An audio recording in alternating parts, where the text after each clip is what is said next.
মোদিকে ভেবেছে তাদের বাপ, বাপ দেখিয়ে দিল বাপের শেষ খেলা। ভোট পরবর্তীতে যা দেখছি, তেলের ড্রাম নিয়ে ছোটাছুটি দেখতে পাচ্ছি। গত 18 মাসে বাংলাদেশের পক্ষে যুদ্ধ করা অনেক মানুষকে স্বস্তি প্রকাশ করতেও দেখছি, জামাত আসেনি বলে।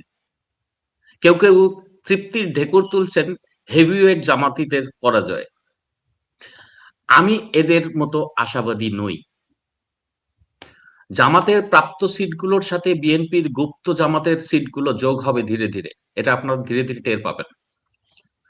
জামাতি আর বিএনপি একে অন্যতে বিলীন হয়েই ছিল, আরো হয়ে যাবে আগামী দিনগুলোতে।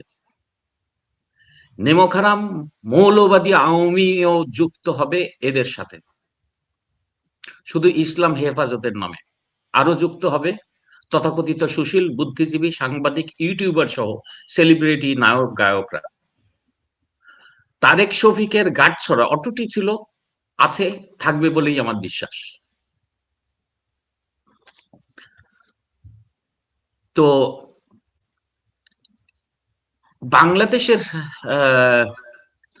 জনগণ যেটুকু পারে, বাংলাদেশের সাধারণ জনগণ যেটুকু পারে তারা আপাতত সেটুকুই করে দেখিয়েছে। এত অনাচারের ভোটের পরেও পথে নামানো যায়নি তাদের। রোজা আসছে, এবাদত বন্দেগীতে মনোযোগী হয়ে ঈদের খুশিতে ঝাঁপিয়ে পড়ার অপেক্ষায় এখন তারা। যে দেশে প্রায় 65 থেকে 70% মানুষ ভোট দিতে গেল না, তাদের গত 18 মাসে একত্রিত করতে না পারার ব্যর্থতা আওয়ামী লীগের একক বলে আমি মনে করি। মোদিকে ভেবেছে তাদের বাপ, বাপ দেখিয়ে দিল বাপের শেষ খেলা। লোভী, স্বার্থপর, ভীরু, অথর্ব, বিকলঙ্ক নেতৃত্ব এর দায় এড়াতে পারবে না। বাংলাদেশকে এর একটা অজান্য গন্তব্যের দিকে ঠেলে দিল। এই বাংলাদেশকে আমি আমার মনে করছি না আর এই মুহূর্তে। আমার কাছে আমার শেখ হাসিনাই প্রধানমন্ত্রী, বৈধ প্রধানমন্ত্রী। তারেক রহমান যেই পদ্ধতিতে, যেই ডিজাইনে এই দেশের প্রধানমন্ত্রী হতে যাচ্ছেন, সমগ্র প্রক্রিয়াটি অবৈধ। এবং আমাদের সুশীলরা, আমাদের সাংবাদিকরা, আমাদের বুদ্ধিজীবীরা, তারা একটা মৌনতা দেখিয়ে এদিকে একটা আপাতত শান্ত দেশ জাতিকে শান্ত রাখার চেষ্টা করছে। দেখেন, যখন 70% মানুষ, কমপক্ষে 70% মানুষ ভোট দিতে গেল না, তারা কিন্তু এই ভোট দিতে না যাওয়ার মধ্যে জানিয়ে দিল তারা শেখ হাসিনার সাথেই আছে।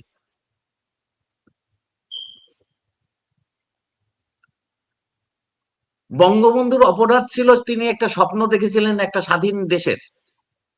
স্বাধীন দেশের স্বপ্ন শুধু নিজেই দেখেছিলেন না, 7.5 কোটি মানুষকে দেখিয়েছিলেন।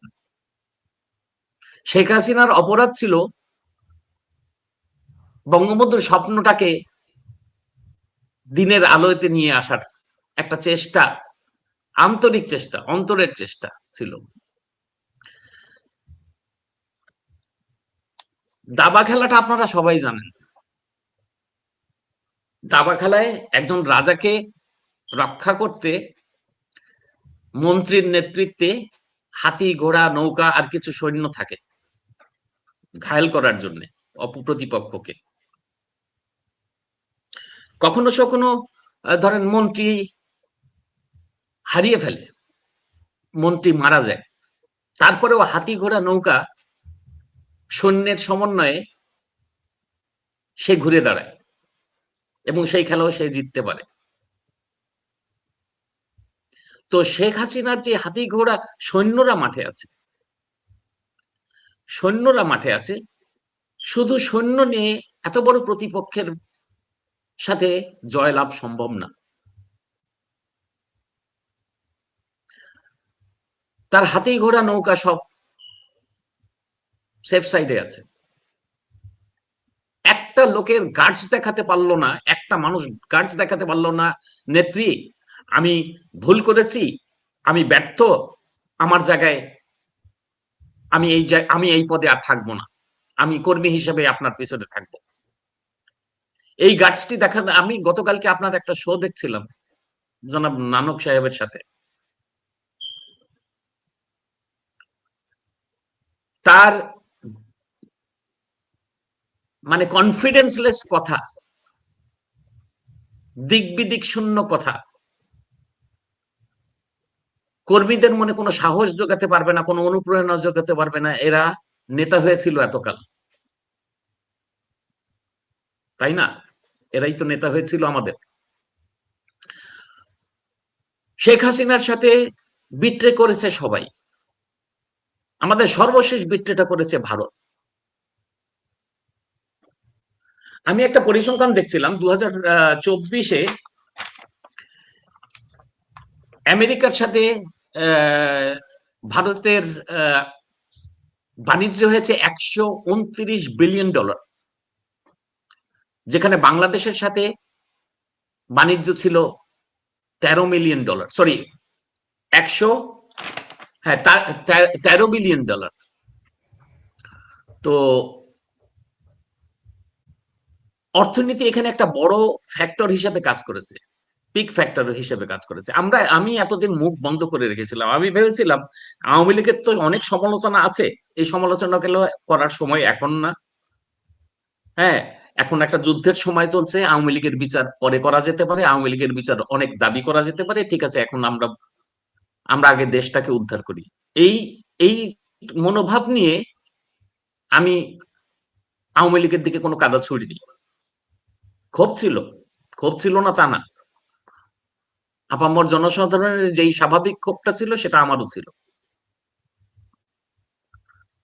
কিন্তু এখন কথা বলার সময় এসেছে, আত্মসমালোচনা করার সময় এসেছে, দায় নেওয়ার সময় এসেছে। দায় দিতে হবে, দায় নিতে হবে। যারা রাজনীতি করে,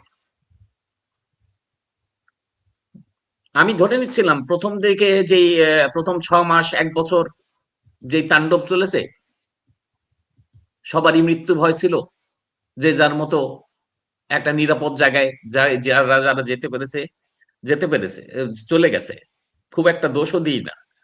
কিন্তু মাঠের এতগুলো কর্মীকে রেখে একদম আর কি তাদেরকে বিপন্ন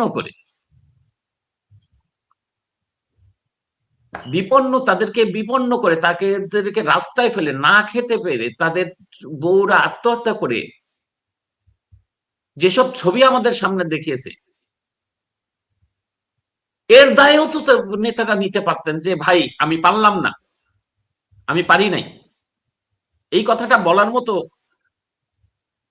গুর্দা কেউ দেখাতে পারে না।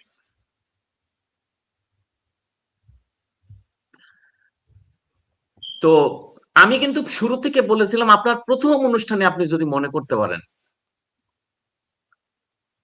জনগণই শেখ হাসিনার শক্তি, সাধারণ মানুষ, খেটে খাওয়া মানুষ এবং জনগণ এই সিগন্যালটা কিন্তু অনেক আগের থেকে দেওয়া শুরু করেছে, জনগণ যে শেখ হাসিনার সাথে আছে, আগেই ভালো ছিলাম।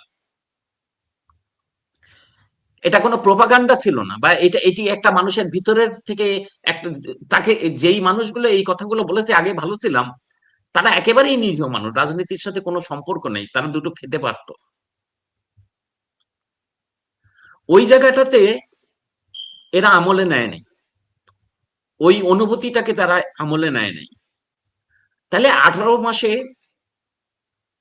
কিছুটা হলেও তারা গোছানো হতো, এখনো তো গোছানো না। এখন আমি প্রথম দিন বলেছিলাম, আপনার খেয়াল আছে আমার দিক নির্দেশনা কই, আমি কি করব, আমার ডাইরেকশন কই, আমার ডাইরেকশনটা আমি 2 বছর পরে একটা জিনিস অ্যাচিভ করব, 3 বছর পরে একটা জিনিস অ্যাচিভ করব, তাহলে আমি কোন কোন পথে হাঁটবো, আমাকে কেউ তো বলছে না।